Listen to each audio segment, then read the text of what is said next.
नमस्कार, मैं डॉक्टर सीमा शर्मा ऐसे संस्कृत क्लासेस में आपका स्वागत करती हूँ। पदार्थ का दूसरा भेद गुण कर रहे हैं हम। गुण के आगे 24 भेद हैं, उनमें से कुछ हम कर चुके हैं। आज हम करते हैं बुद्धि का लक्षण और उसके भेद।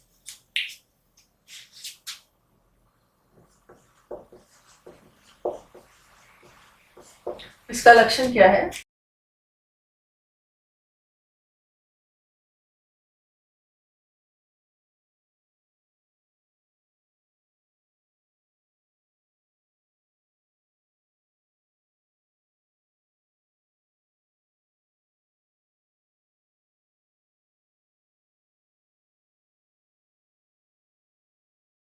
तो बुद्धि की क्या परिभाषा देते हैं कि सर्व व्यवहार हेतु गुणों बुद्धि ज्ञानम, यानी समस्त व्यवहारों का कारण रूप गुण जो है उसे हम क्या कहते हैं? बुद्धि कहते हैं।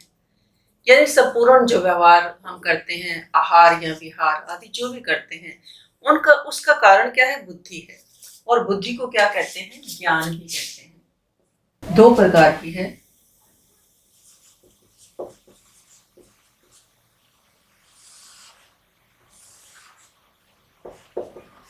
स्मृति और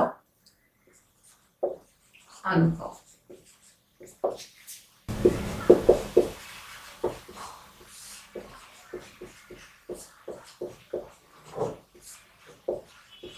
ज्ञानम, संस्कार मात्र जन्यम ज्ञानम स्मृति, कि केवल संस्कार मात्र से उत्पन्न ज्ञान को हम क्या कहते हैं? स्मृति कहते हैं।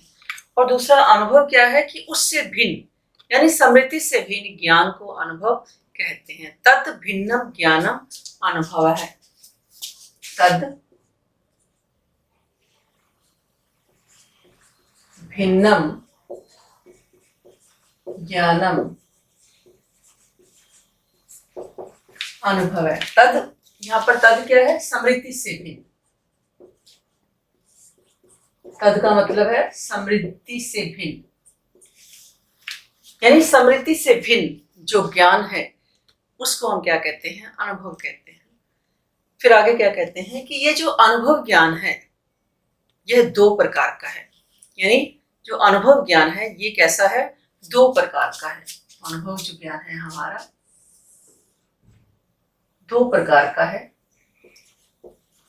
यथार्थ अनुभव और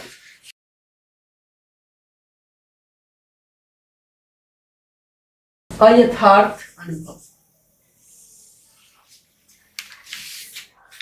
तो अनुभव जो है हमारा दो प्रकार का है, यथार्थ और अयथार्थ। यथार्थ अनुभव क्या है? तद्वती तत्प्रकार को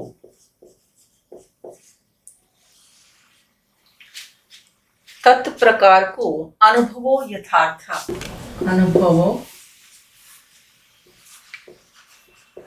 यथार्थ।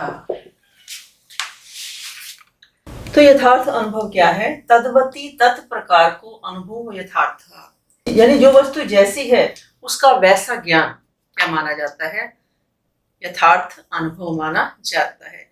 जैसे हमने क्या इसका उदाहरण दिया कि रजते इदम रजतम। इसका उदाहरण क्या देते हैं? रजते इदम रजतम, कि चांदी में इदम रजतम, इसमें हमें ये रजतत्व विशेषण वाला ज्ञान प्राप्त हो रहा है। इसमें क्या है कि यह चांदी है, इसमें हमें कैसा ज्ञान प्राप्त हो रहा है? रज तत्व विशेषण वाला ज्ञान प्राप्त हो रहा है। तो यहाँ पर जो तत् शब्द है, तत् प्रकार को, यहाँ पर जो तत् शब्द है इसका अर्थ है कि रज तत्व अर्थात रजत में रहने वाला धर्म। अर्थात क्या है कि रजत में रहने वाला धर्म, यानी रज तत्व धर्म से युक्त पदार्थ क्या है? वह रजत है। अर्थात रजत में इदम रजतम, ये रजत है, ऐसा ज्ञान यथार्थ कहा जाता है। और इसी को क्या कहते हैं? प्रमा भी कहते हैं। इस यथार्थ जो अनुभव है हमारा, इसको क्या कहते हैं? प्रमा भी कहते हैं। दूसरा है अयथार्थ अनुभव, यानी अनुभव का दूसरा भेद क्या है? अयथार्थ अनुभव। तद्भाववती तत्प्रकार को अनुभव अयथार्थ। तद्भाववती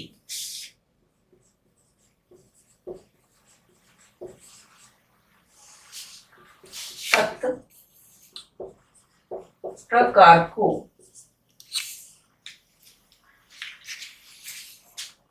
अनुभवों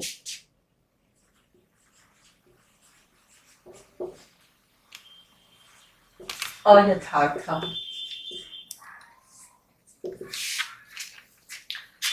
अर्थात जिसमें जो नहीं है वहां उसका जो अनुभव उसे अयथार्थ अनुभव कहते हैं।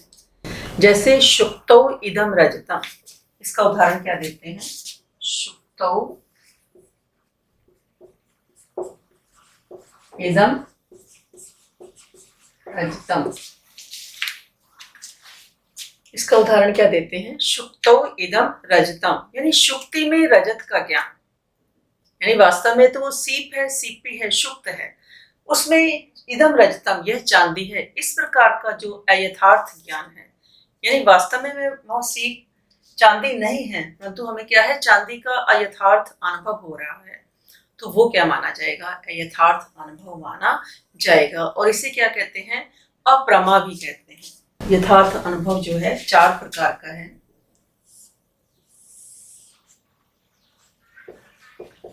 प्रत्यक्ष,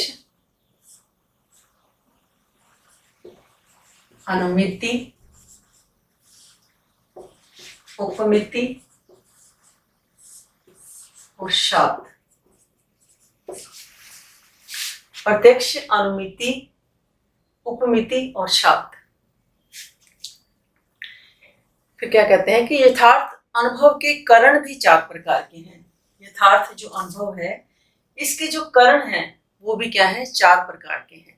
यानी प्रत्यक्ष का कारण प्रत्यक्ष,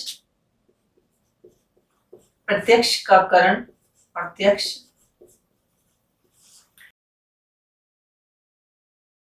अनुमिति का कारण अनुमान, उपमिति का कारण उपमान और शब्द का कारण शब्द।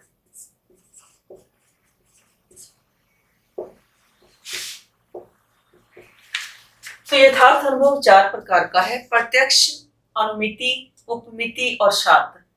फिर जो यथार्थ अनुभव के कारण भी क्या है? 4 प्रकार के हैं। प्रत्यक्ष का कारण प्रत्यक्ष, अनुमिति का कारण अनुमान, उपमिति का कारण उपमान और शब्द का कारण शब्द।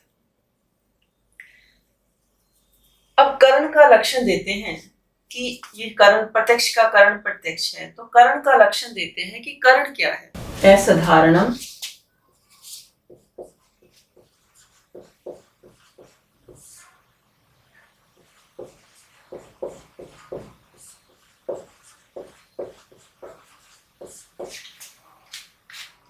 असाधारणम कारणम करणम, यानी असाधारण कारण को करण कहते हैं।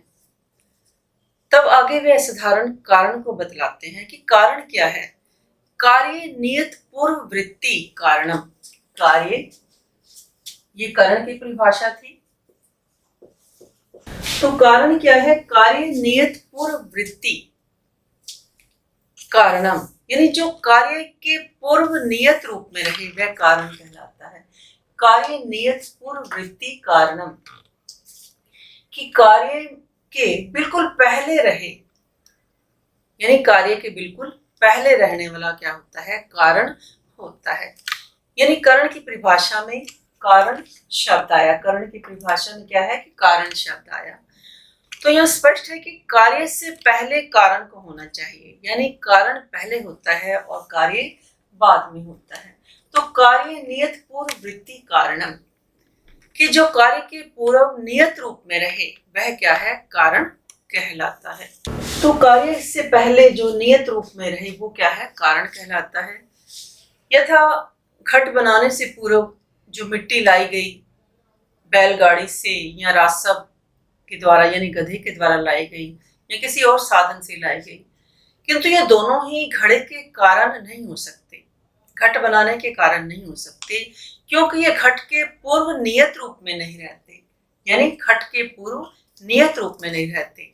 उनका काम इतना ही था मिट्टी लाने वालों का कि उस मिट्टी को लाकर वहां पर रख दिया, उसके बाद उसका काम क्या है? खत्म हो गया। तो कारण क्या होगा कि कार्य से नियत रूप में, कार्य से पहले नियत रूप में जो रहे वो क्या होते हैं, कारण होते हैं। फिर कार्य का लक्षण देते हैं। कार्य क्या है? कार्यम प्राग भाव प्रतियोगी। फिर कार्य बताते हैं। कार्यम प्राग भाव प्रतियोगी। कार्यम प्राग भाव प्रतियोगी, यानी प्राग भाव के प्रतियोगी को कार्य कहते हैं। कार्य किसको कहते हैं? प्राग भाव के प्रतियोगी को कार्य कहते हैं। यानी जिसका आदि नहीं और अंत है, ऐसे अभाव को क्या कहते हैं? प्राग अभाव कहते हैं, प्राग भाव कहते हैं। यानी वह कार्य की उत्पत्ति के पहले रहता है। यानी किसी भी चीज का प्रारंभ क्या है? कार्य कहलाता है। तो प्राग भाव यहाँ पर क्या है कि प्रारंभ का अभाव हो, यानी जिसके बारे में हमें पता ही नहीं है। तो अब शब्द हमारा आया था कारण। तो कारण द्वारा हम कारण पर आ जाते हैं। असाधारणम कारणम करणम, कि असाधारण कारण को कारण कहते हैं। तो कारण क्या है? 3 प्रकार के हैं। कारण हमारे क्या है? 3 प्रकार के हैं। समवायी कारण, असमवायी कारण और निमित्त कारण। कारण 3 प्रकार के हैं। पहला समवायी कारण, दूसरा असमवायी कारण और तीसरा निमित्त कारण।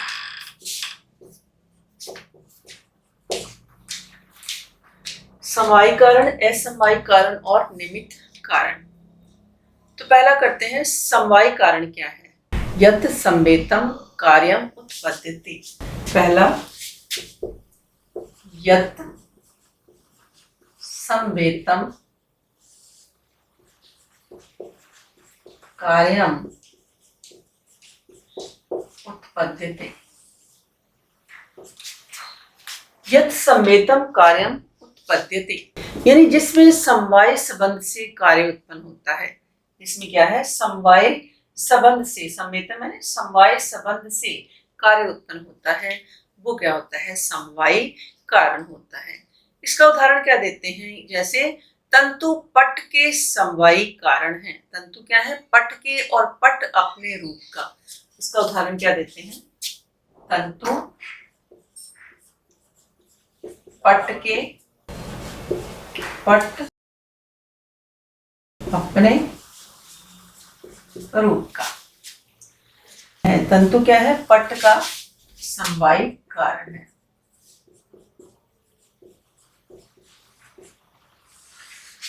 यानी तंतु पट का समवायी कारण है, क्योंकि पट तंतु में क्या है? समवायी संबंध से उत्पन्न होता है। इसी प्रकार पट जो है अपने रूप का भी समवायी कारण पट है। पट अपने रूप का समवायी कारण क्या है? पट है। पट अपने रूप का समवायी कारण क्या है? पट ही है। तो समवायी कारण क्या होता है? द्रव्य होता है।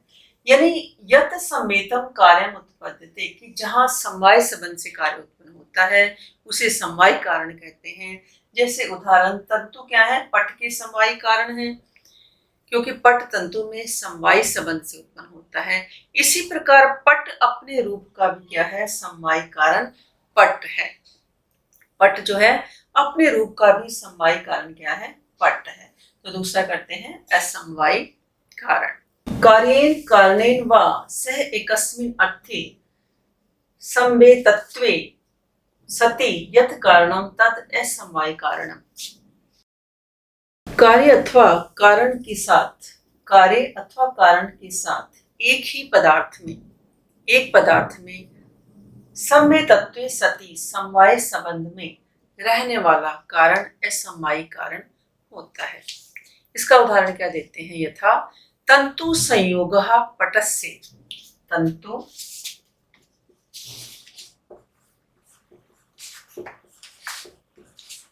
संयोगः पटस्य। कार्य पट का असमवायी कारण क्या है? तंतु संयोग। तंतु संयोग पटस्य। तो यहाँ पर कार्य पट का असमवायी कारण क्या है? तंतु संयोग। यहाँ पर कार्य पट का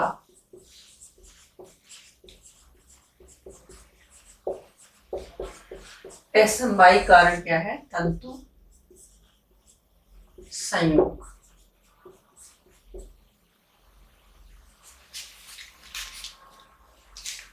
यहाँ पर कार्यपट का असमवायी कारण क्या है? तंतु संयोग। इसी तरह तंतु रूपम पट रूपस्य। तंतु रूपम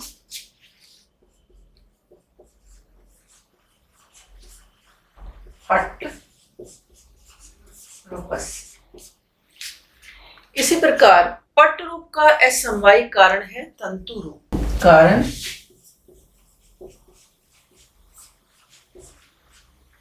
पट रूप का असमवायी कारण क्या है? तंतु रूप।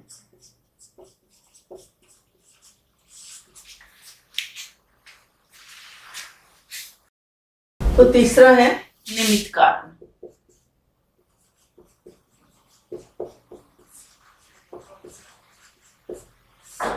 यानी इन दोनों से भिन्न। तद उभय भिन्नम कारणम निमित्त कारणम। तद उभय भिन्नम।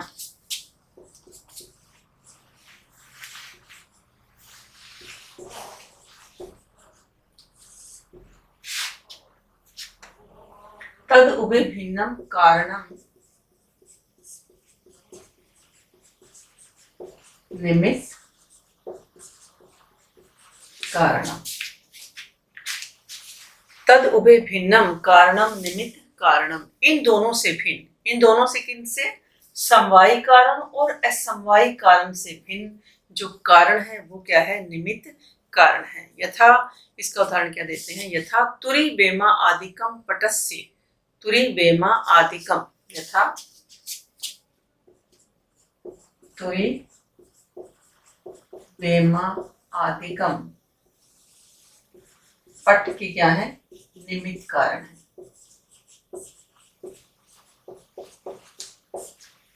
तो उन दोनों से भिन्न। तद उभय भिन्नम कारणम निमित्त कारणम। उन दोनों से किन से? यानी समवायी कारण और असमवायी कारण से भिन्न जो कारण है वो निमित्त कारण है। उदाहरण तुरी वेमा आदिकम पट की क्या है? निमित्त कारण है।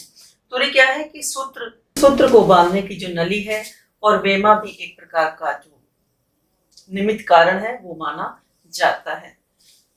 तो इन तीन कारणों, इन तीन यानी समवायी कारण, असमवायी कारण, निमित्त कारणों में जो असाधारण कारण है वही करण है। वही क्या है? करण कहलाता है। यानी असाधारणम कारणम करणम। करण की परिभाषा में क्या आया था हमारा? जब हमने करण की परिभाषा की थी तो हमने करण की क्या परिभाषा की थी कि असाधारण कारण क्या है? करण कहलाता है।